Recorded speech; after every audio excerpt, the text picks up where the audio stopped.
English మాట్లాడడానికి భయపడుతున్నారా? అయితే మీకోసమే ఈ స్పోకెన్ ఇంగ్లీష్ క్లాసెస్. వెంటనే కాల్ చేసి జాయిన్ అవ్వండి. నమస్తే రమ్మగారు. నమస్తే జయ. రమ్మగారు, దురాశ దుఃఖానికి చేయటం చెప్తూ ఉంటాం. పిల్లలకు కూడా మనం అది నేర్పిస్తుంటాం, మనం కూడా అది అవలంబిస్తూ ఉంటాం. కానీ ఏదైనా ఒక స్టోరీ రూపంలో చెప్పామనుకోండి, ఎప్పట్లాగానే ఇంకొంచెం దాని ఇంపాక్ట్ ఎక్కువ ఉంటుంది. సో దీనికి సంబంధించి ఏదైనా ఒక స్టోరీ చెప్తామండి. ఇదివరకే దురాశ దుఃఖానికి చేటు సత్యమునే పలకబలను, ఇలా కొన్ని మనకి అందరిని ద్రాక్ష పళ్ళు పుల్లన ఆలస్యం అమృత విషయం అవి సూక్తులు చిన్నప్పుడు ప్రతి సంవత్సరము తెలుగు లెసన్స్ ఏవో ఒకటి ఉండేవి జయ. ఇప్పుడు దురాశ లేని ప్రాణి లేదు ఇవాళ రేపు. మీరు పేపర్ తీయండి, ఎంతమంది దురాశపరులు కనపడతారో మనకి. వాళ్ళు ఎవరో ఏదో 1000కి 2000 ఇస్తా ఉన్నారంటే చేరిపోతారు. దురాశ కాదు, 1000కి 2000 5000 ఎందుకు ఇస్తారు? ఇలా స్కీముల్లో మోసపోయేవాళ్ళు, బ్యాంకులకు డబ్బులు కట్టి మోసపోయేవాళ్ళు, చిట్టీల్లో మోసపోయేవాళ్ళు, ఉచితార్థం ఎక్కడెక్కడిది మనకే వచ్చేసేయాలి, మనది మనకుంటే చాలన్న ఆలోచన అసలు లోకంలోనే నశించిపోయాం. మీరు ఒక 1000 రూపాయలు కట్టండి, మీకు కొన్ని రోజుల తర్వాత 2000 వస్తాయి, లేదా 3000 వస్తాయి అనగానే వెంటనే కట్టేస్తారండి. అంతే. మీరు ఫస్ట్ చెప్పగానే నాకు అర్థం కాలేదు. చాలా మంది అలాంటివి. అవునవును. ఇప్పుడు మనం ప్రతి ఆల్టర్నేట్ డే అంటే ప్రతి రోజు విడిచి రోజు పేపర్లోనూ మోసపోయిన వాళ్ళు, మోసగించిన వాళ్ళు, అంటే పెద్ద బ్యాంకులు, చిన్న బ్యాంకులు, చిట్టి వాళ్ళు బోర్డు తిప్పేసిన వాళ్ళు, ఎన్నో స్కీములు. ఇవన్నీ దురాశపరులు చేసే పనులే కదా. అవును, దురాశ తప్పిస్తే ఇంకా ఏమీ లేదు. మా దగ్గర చేరండి, మీకు అదేదో ఎలా వచ్చేస్తుంది, ఎక్కడి నుంచి వచ్చేస్తుంది. ఇవన్నీ కూడా దురాశపూరితమైనవి. అయితే మనం కథలు చెప్పేటప్పుడు చెప్తూ ఉంటాం, ఈ వర్డ్స్ వాడకుండా చెప్పాలేమో అనిపిస్తుంది. మనం ఏంటంటే మనం తీసుకున్న దానికి సరిపడా పని చేయాలి తప్పకుండా. అవునండి. బార్టర్ సిస్టమ్ ఉండాలి వ్యక్తులతోటి. మనం ఎప్పుడు మాట్లాడుకుంటాం, ఎప్పుడు బార్టర్ సిస్టమే ఉండాలి. ఇప్పుడు నేను నీకు మంచి మాట చెప్తే నీ దగ్గర నుంచి నాకు మంచి మాట వస్తుంది, నేను నీకు చెడు చెప్తే నాకు చెడే వస్తుంది. నువ్వు నాకు మంచి ఇవ్వు, నేను నీకు మంచి ఇస్తా. నువ్వు నాతో స్నేహంగా ఉండు, నేను నీకు సహాయం చేస్తా. ఇవి ఎంత పర్ఫెక్ట్గా ఉంటాయి ఇవి. ఇప్పుడు దురాశ దుఃఖమునకు చేటు ఇలాంటి పదాలు చెప్పామనుకో, పిల్లలకి ఏమర్థం అవుతుంది? తల్లులకే అర్థం కాదు ఈ రోజుల్లో. దురాశ అర్థం కాదు మనకి. కాకపోతే ఎవరితోటైనా సరే పని వాళ్ళతో పని చేయించుకునేటప్పుడు మర్యాదకరంగా పని చేయించుకోవాలి, చక్కగా మాట్లాడాలి, వాళ్ళు మనుషులేనని గుర్తించాలి. ఇలాంటి సిస్టమ్, ఇలాంటి నీతులు నేర్పించాలి ఇవాళ రేపు. పని వాళ్ళు కూడా మనలాంటి వాళ్ళే. ఇప్పుడు మన నాన్న ఆఫీస్కి వెళ్ళి 1,00,000 జీతం తెస్తున్నాడు, నాన్న పనివాడే నిజానికి కదా. మనము అంతే కదా. ఇప్పుడు అలాగే మన దగ్గర పనిచేసే వాళ్ళు కూడా వాళ్ళేం చులకన పనివాళ్ళు అన్నంత మాత్రం అది చెడ్డ పదము కాదు, తక్కువ ఎవరికి తోచిన పని వాళ్ళది కదా. అంతే. అలాంటి మాటలు మనం కనుక నేర్పిస్తుంటే బాగుంటుంది. చందమామ కథ ఒకటి ఉంది, చెప్తాను, అది భలే నచ్చింది నాకు. ఓకే.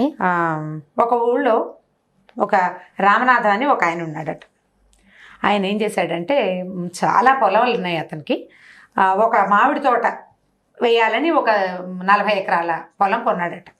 కొన్న తర్వాత ఏమైంది, ఆ ఊళ్ళో చింతయ్య అని ఒక ఆయన కొంచెం చక్కగా మొక్కలు పెట్టటాలు, గొప్పులు తవ్వటాలు అవి బాగా చేసేవాడు. అయితే ఈ రామనాథం గారు ఏం చేశాడు, ఆ చింతయ్యని కేకేసి, ఒరే చింతయ్య, నేను పొలం కొన్నాను, మామిడి చెట్లు పెట్టాలని. అక్కడెక్కడో పునాస్ మామిడి, ఆ మామిడి, మంచి మంచి మామిడి చెట్లు ఉన్నాయట. చక్కగా తోట మొక్కలు పెట్టి కాపలా కాసి చక్కగా శ్రద్ధగా బాగా చేసి మంచి కాపు కాయచ్చు, 4 ఎకరాలు ఇస్తా అని చెప్పాడు. 40 ఎకరాల మామిడి తోటని పెంచి వృద్ధి చేసి కాపు కాయిస్తే 4 ఎకరాలు వస్తాయి. బాగుంది కదా. ఈ చింతయ్య ఏం చేశాడు, పెళ్ళాం పిల్లలతో కలిసి, భార్య పిల్లలతోటి ఆయన ఏ పొలం అయితే చూపించాడో ఆ పొలంలో ఓ చిన్న గుడిసె వేసుకున్నాడు. ఆ గుడిసె కావాల్సినవి అవి ఆయన ఇచ్చాడు, ఏవో పుల్ల పొడక ఇస్తే ఓ చిన్న గుడిసె వేసుకున్నారు. అక్కడి నుంచి మొక్కలు పెట్టారు. ఆ మొక్కలతో పాటు ఈయనేదో ఆకూర ఈ కూర వేసుకున్నాడు. 2 మేకలు 2 కోళ్ళు పెంచుకున్నారు. ప్లేస్ ఖాళీగా ఉంటుంది కదా. సరే, కాయ కసరు పండేస్తున్నాయి, మేకలు ఉన్నాయి, ఓ 2 ఆవులు లేవు, అప్పుడు గేదెలు ఉండేవి. 2 కోట్లను కూడా పెట్టుకుని పాలు తీసుకుంటూ ఆ పాల వ్యాపారం చేసుకుంటూ ఈ మామిడి చెట్లని పెంచి పోషించాడు. బాగా చక్కగా అన్ని మొక్కలు బ్రహ్మాండంగా వచ్చినాయి. బాగా వచ్చింది తోట. 4 సంవత్సరాలు తిరిగేసరికి బ్రహ్మాండంగా అయిందట తోట. అవి బాగా పూతా పిందే వచ్చి బ్రహ్మాండంగా కాసి, ఇక కాయ దిగుతుంది. ఆ దిగే టైంకి ఈ చింత వెళ్ళి ఆ రామనాథం గారికి చెప్పాడు, అయ్యా తోటంతా పండిందండి, వచ్చి చూసుకోండి అన్నాడు. అనేసరికి అలా ఏమైంది, ఆయన వచ్చి చూసి తోటంతా కళకళలాడుతోంది, బ్రహ్మాండంగా పచ్చపచ్చగా కాయలు ఫుల్గా మామిడితో అసలు మామూలుగానే మామిడి చెట్లు చూస్తే మన కడుపు నిండిపోయినట్టు ఉంటుంది. 40 ఎకరాల మామిడి తోట చూస్తే ఎంత సంతోషంగా ఉంటుంది. ఊళ్ళో వాళ్ళంతా అబ్బా చింతయ్య ఎంత పనివాడు, ఎంత గొప్పవాడని అతన్ని మెచ్చుకున్నారు. రామనాథం గారు అదృష్టమే అదృష్టం అన్నారు. ఈ కథ అంతా అయ్యాక ఆయన ఏమన్నాడు, పండంతా కోయించేసుకున్నాడు, అమ్మేశాడు. అమ్మేసిన తర్వాత చింతయ్య ఒకరోజు ఆయన వీడు పనివాడు మాట్లాడుకుంటున్నారు. చింతయ్య అన్నాడు, అయ్యా నాకేదో పొలం ఇస్తానన్నారు, పిల్లాడికి పెళ్లి చేద్దాం అనుకుంటున్నానండి, మీరు ఆ పొలం ఏదో దయచేయిస్తే తీసుకుంటాను అనేసరికల్లా దాందేముందిరా తీసుకో అని చెప్పి ఏం చేశాడు ఆయన, ఊరికి దూరంగా ఉన్న ఒక బంజరు భూమి 4 ఎకరాలు చూపించాడు. ఈయనన్నాడు, అదేంటండి 40 ఎకరాల మామిడి తోట పండితే 4 ఎకరాల మామిడి తోట ఇస్తామన్నారు, మీరు ఏదో ఒక పక్క ముక్క నాకు ఇస్తే ఆ పక్క ముక్క తీసుకుందాం అనుకున్నా నేను, ఇదేంటండి ఇంత అన్యాయంగా చేస్తున్నారంటే, నేను నీకు 4 ఎకరాలు ఇస్తానన్నా కానీ మామిడి తోటని నేను నీకు చెప్పలా. మొదటిది. అక్కడి నుంచి రెండోది, నువ్వు ఇంత పెద్ద తోట పెట్టావా, ఇందులో చూడు 3 చెట్లను చూపించాడు ఆయన.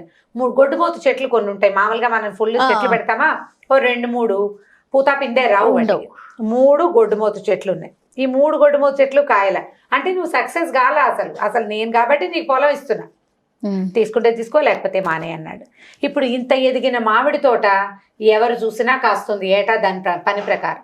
అక్కడ ఏం చెయ్యరు, మామిడి తోటల్లో ఏం ఉండదు, జస్ట్ ఏ ఆకు తెగులు అవి రాకుండా 2 సార్లు పిచికారీలు కొడతారు, అవును అంతే. వాటి గొప్పులు దవ్వేది ఉండదు, ఏమన్నా అయిపోతాయి మాన్లు, వాటికి చేసేది ఏముంది, వాటి కాలం ప్రకారం జనవరి రాగానే పూత వస్తుంది, మార్చి ఏప్రిల్ రాగానే పిండి వచ్చి కాయ వచ్చేస్తుంది, జూన్ అయ్యేసరికి పిండి రాలిపోతుంది, మళ్ళీ స్టార్ట్. ఇదే కదా కథ జరిగేది. అక్కడి నుంచి ఏమైంది, దాంతో ఇతను ఇంటికి వచ్చేసాడు, నాకు వద్దండి అంటే, కాదు తీసుకోమన్నారు అందరు. అదేమిట్రా 4 ఎకరాలు ఇస్తుంటే ఉచితార్థం తీసుకోమంటే ఏడుస్తూ ఆయన ఆ 4 ఎకరాల కాగితం చేత్తో పుచ్చుకొని ఇంటికి వచ్చాడు. వచ్చేసరికల్లా ఇతనికి కొడుకున్నాడు, ఆ కొడుకే పెళ్లి చేయదలుచుకున్నారు. ఆ కొడుకు అన్నాడు, అదేమి నాన్న 4 ఎకరాలు పోనీ మామిడి తోట కాదు పండే పొలమైనా ఇచ్చాడా కాపు నీకు, కనీసం అది కూడా ఇవ్వలేదు. అది కూడా ఇవ్వకపోతే వీడిని ఇలా వదిలేస్తామా, పంచాయతీ పెడితే పెద్దవాళ్ళందరూ ఏమంటారు, నీకు 4 ఎకరాలు ఇస్తే దాన్ని నువ్వు పండించుకోవాలి అంతేగాని అని ఆయన పక్షం. ఎందుకంటే ఆయనేమో కామందు భూస్వామి, ఆయన పక్షమే వహిస్తారు కానీ బక్కవాడి పక్షం ఎవరు వహిస్తారు? అవును. దాంతో ఈ కుర్రాడు ఏం చేశాడు, పట్టణంలో వాడికి బాగా దూరం నుంచి 2 స్నేహితులు ఉన్నారు దూరపు ఊళ్ళో, వాళ్ళిద్దరికి ఉత్తరం రాశాడు, కార్డు రాసి పడేశాడు, రండి నాయన అని. వాళ్ళిద్దరు రాగానే వీడు ఒక యతీశ్వరుడి వేషం వేసుకున్నాడు.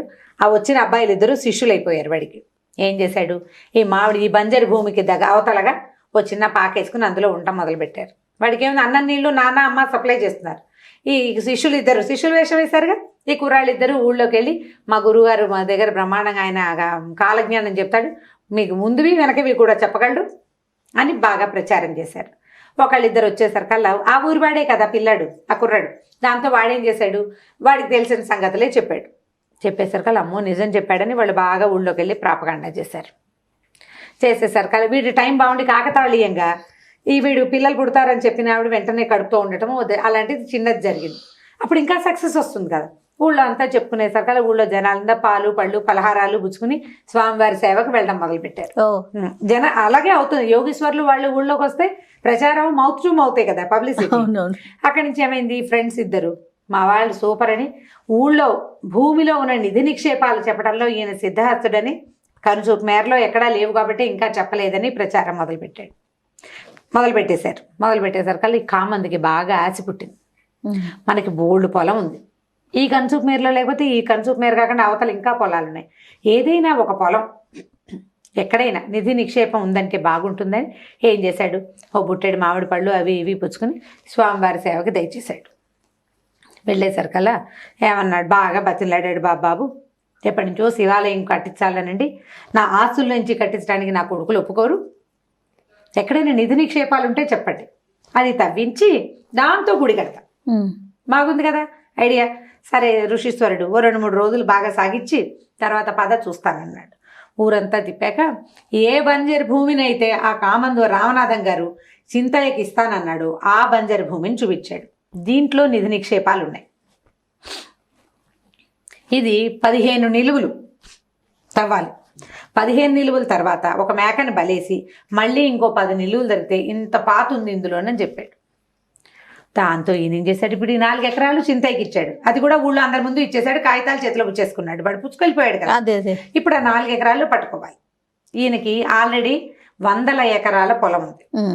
అయినా కూడా 4 ఎకరాలు ఉచితార్థం ఒకడికి ఇవ్వగలిగేంత సత్తా ఉందంటే అతని దగ్గర ఎంత పొలం ఉంది. ఈ అత్యాశ ఎందుకు? దీన్నే మనం దురాశ అంటాం. ఇప్పుడు దురాశ దుఃఖానికి చేటవ్వాలి. ఇప్పుడు అవును. ఈయన ఏం చేశాడా, చింతయ్య దగ్గరికి వెళ్ళాడు. ఒరే చింతయ్య, నువ్వు ఎంతో కష్టపడి పనిచేసావురా, 4 ఎకరాలు నీకేం సరిపోతాయి, ఓ 10 ఎకరాలు మామిడి తోట రాసిస్తా, ఆ 4 ఎకరాల కాగితం ఇచ్చేయి నాకు అన్నాడు. వీడన్నాడు, చింతయ్య అన్నాడు, అబ్బాయి ఎందుకంటే బాబు, నలుగురు ముందు ఇంత మాట అన్నాక మీరు వద్దు, మీ మామిడి తోట వద్దు, నాకు ఇచ్చిన 4 ఎకరాలు సరే, మా పిల్లాడు అందులోనే ఇల్లు కట్టుకుని నాన్న ఏదో కొద్దిగా తవ్వుకుని మొక్క మొడు వేసుకుందాం అన్నాడు. కాబట్టి ఈ నెలాఖరి వైశాఖ మాసం వచ్చాక మా అబ్బాయి పెళ్లి చేస్తానండి, మేము అక్కడ ఇల్లు కట్టుకోవడానికి ఇదిగో రాయలు తయారు చేసుకుంటున్నామని ఇటుకలు తయారు చేస్తున్నారు చూపించాడు. ఇప్పుడు ఇటుకలు కూడా తయారు చేస్తున్నాడు అంటే వాడు ఇల్లు కట్టుకోవడానికి రెడీగా ఉన్నాడు అనమాట. అక్కడి నుంచి ఈయన బతిమలాట మొదలెట్టాడు. 10 ఎకరాలు కాస్త 20 చేశాడు, 30 చేసి ఈ 40 ఎకరాల మామిడి తోట నీకు ఇచ్చేస్తాను రా, ఆ 4 ఎకరాలు నాకు ఇచ్చి. ఏమిటి ఆ 4 ఎకరాల మీద ఆశ? ఆ కింద 15 నిలువలు 25 నిలువలలో కింద ఇంత పెద్ద బంగారపు పాతుంది, అది తీసుకుని తన ధనవంతుడైపోవచ్చని విరగగాసిన 40 ఎకరాల మామిడి తోటని ఇచ్చేయడానికి పూనుకున్నాడు. సరే 40 ఎకరాలు రాసి దస్తావేజులు రాయించాడు. చింతయ్య అన్నాడు, బాబు ఈ గోలు ఎందుకండి, నలుగురు ముందు చేయండి ఆ పని ఏదోను అంటే. నలుగురు ముందు అందరు ఆశ్చర్యపోయారు, ఏమిటి వీడికి పిచ్చా, 10 ఎకరాలు ఇస్తారు, 4 ఎకరాలు ఇస్తారు, 40 ఇస్తున్నాడు ఏమిటని ఆశ్చర్యపోయారు. 40 ఎకరాల మామిడి తోటని చింతయ్యకి రాసి ఇచ్చేసాడు. ఈ చింతయ్య ఏం చేశాడు, వెంటనే ఆ ఊళ్ళో ఇంకో సుబ్బయ్య అనేవాడికి, ఒరే ఈ తోట నీకు లీజుకి ఇస్తున్నాను, ఈ తోట నువ్వు తీసుకో, నేను మా అత్తారింటికి మా ఊరు వెళ్ళిపోతున్నామని పెట్టబేడ చదువుకుని వెళ్ళిపోయాడు ఊళ్ళో నుంచి. ఈయన ఏం చేశాడు, ఈ పురుషేశ్వరుడితోటి మాట్లాడాడు సాయంకాలం. ఏమన్నాడు, బాబు ఎప్పుడు తవ్వానండి ఏంటంటే, ఇంకొక నెల పోయాక ముహూర్తం పెట్టారు.